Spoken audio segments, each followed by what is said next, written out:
सोन्याच्या जेजुरीमध्ये आता आपण आहोत आणि माऊली आपण बघू शकतो मोठ्या संख्येने वारकरी इथे आलेले आहेत आणि जेजुरीचं दर्शन करण्यासाठी खंडोबारायांचं दर्शन करण्यासाठी हे वारकरी इथे आल्याचं पाहायला मिळतंय। त्याचबरोबर फार लांबची चढाई करत दिवे घाटातून सासवडला आल्या आणि त्यानंतर सासवडवरून हे वारकरी जेजुरीला आल्याचं चित्र आता पाहायला मिळतंय। काही वारकऱ्यांशी आपण बातचीत करणार आहोत, काही माऊलींशी आपण बोलूयात। काय माऊली, कसं वाटतंय जेजुरीला येऊन? छान छान वाटतंय का? दर्शन झाले का? इकडे नाही गेलो जेजुरीला, वाट चालतोय अजून। बरं बरं बरं। तर आपण बघतोय की अनेक महिला वारकरी आहेत। काय माऊली, कुठून आल्या? आम्ही उरुळी देवाची हडपसर। हडपसर। आता कुठपर्यंत जाणार? पंढरपूर पर्यंत जाणार का? ठीक आहे। तर आपण बघतोय की मोठ्या संख्येने महिला वारकरी आहेत, पुरुष वारकरी आहेत, हे जेजुरी नगरीमध्ये दाखल होत आहेत आणि लवकरच खंडोबारायाचं दर्शन सुद्धा घेत आहेत। आता काही महिला वारकऱ्यांशी आपण बोलूयात। मग माऊली, थांबा थांबा थांबा, जेजुरी नगरीत तुम्ही आले आहेत। जेजुरी नगरीत आल्यावर खंडोबारायाचं बघून कोणती घोषणा देता? काय म्हणता? लेकरं बाळ सुखाचे राहू दे। नाही, पण खंडोबारायाकडे आल्यावर काय म्हणता? येळकोट येळकोट जय मल्हार। येळकोट येळकोट जय मल्हार म्हणता, पण मला सांगा, येळकोट येळकोट जय मल्हार म्हटल्यावर अजून एक वाक्य म्हणायचं असतं, ते काय? शिवा मल्हारीचा येळकोट येळकोट जय। पुढे काय? पूर्ण करा, वाक्य पूर्ण करा। शिवा मल्हारीचा येळकोट येळकोट घे। तर कोण आहे, कोणाला पूर्ण वाक्य माहिती आहे? येळकोट येळकोट जय मल्हार म्हटल्याच्या पुढे काय म्हणायचं? सदानंदाचा येळकोट खंडराव महाराज की, माळसाई भानाई की, कडे पठार की। आता मला सांगा, पहिल्या प्रश्नाचं उत्तर काकांनी बरोबर दिलेलं आहे। आणखी बघू आपण कोण उत्तर देते। माझ्याकडे आणखी काही प्रश्न आहेत। माऊली, काय म्हणता, टीव्हीवर यायचंय का तुम्हाला?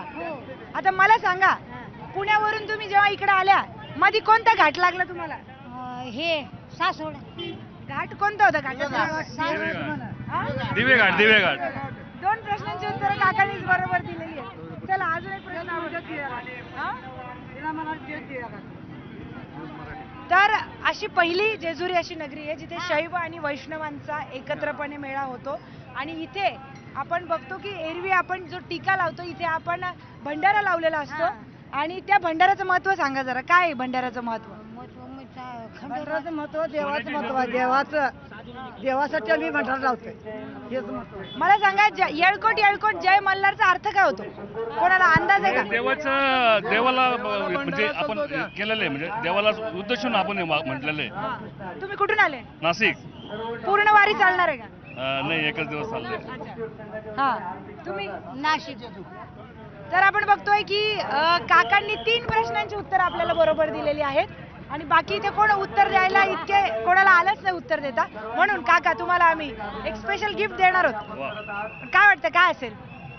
आता काय कल्पना, काय तुम्ही काय मागणार? काय द्या, काही पण दिलं तर आम्ही मान्य करून घेऊ। देवाचं तुम्ही गुणगान घ्या, तसं त्याचा आम्हाला आनंद वाटतोय। देवाचं गुणगान घ्या, तसं त्याचा मला आनंद आहे। तर म्हणा एकदा पुन्हा, येळकोट येळकोट जय मल्हार, सदानंदाचा खंडराव महाराज की। तर मी दादाला विनंती करते की पुढे पुढे पुढे पुढे आमच्या दादांना पुढे येऊ द्या। सो चंदू काका सराफ यांच्याकडून आपण काकांसाठी एक चांदीचं नाणं देतो, जोरदार टाळ्या होऊन जाऊ द्या। तर नाणं मी तुम्हाला दाखवते काढून, म्हणजे खरं आहे बरं का, थैली नाही नुसती। तर आपण काकांना हे चांदीचं नाणं देतो चंदू काका सराफ यांच्याकडून। 3 प्रश्नांची उत्तरं काकांनी एकट्याने बरोबर दिलेली आहेत, त्यामुळे जोरदार टाळ्या काकांसाठी। आणि माऊली, मी रोज चांदीचं एक नाणं गिफ्ट करणार आहे, त्यामुळे तुम्ही आता रेडी राहा, वाईट वाटून घेऊ नका काकांसाठी। टाळ्या, आनंद आहे। पण जेजुरी मध्ये ना पिवळा कलर आहे, सोनं द्यायला पाहिजे होतं। मग ते द्या परत मला चांदीचं नाणं। बरं, तुमचं नाव सांगा पूर्ण? भास्कर लांडगे। भास्कर लांडगे, कुठून आले? नाशिक रोड। ओके, तर आता आपण चंदू काका सराफ यांच्याकडून तुमच्यासाठी हे गिफ्ट दिलेलं आहे। आता कसं वाटतंय तुम्हाला ते? खूप आनंद वाटला, म्हणजे वारीचं समाधान झालं आम्हाला। तुम्हाला वाटलं होतं का तुम्हाला असं काही गिफ्ट नाही, भेटेल? हे खंडरावची कृपा आहे। बघा, पहिल्या 1 दिवसासाठी आले, खंडोबाने किती कृपा केली तुमच्यावर। चला, अभिनंदन तुमचं खूप खूप। तर आपण बघतोय की इथे त्यांच्या चेहऱ्यावर आनंद पाहायला मिळतो, कारण अपेक्षितच नव्हतं त्यांना असं काही गिफ्ट मिळणार आहे म्हणून। व्हिडिओ जर्नलिस्ट हर्षद गोरकासह मी प्रियंका लाठी, न्यूज 18 मराठी, जेजुरी.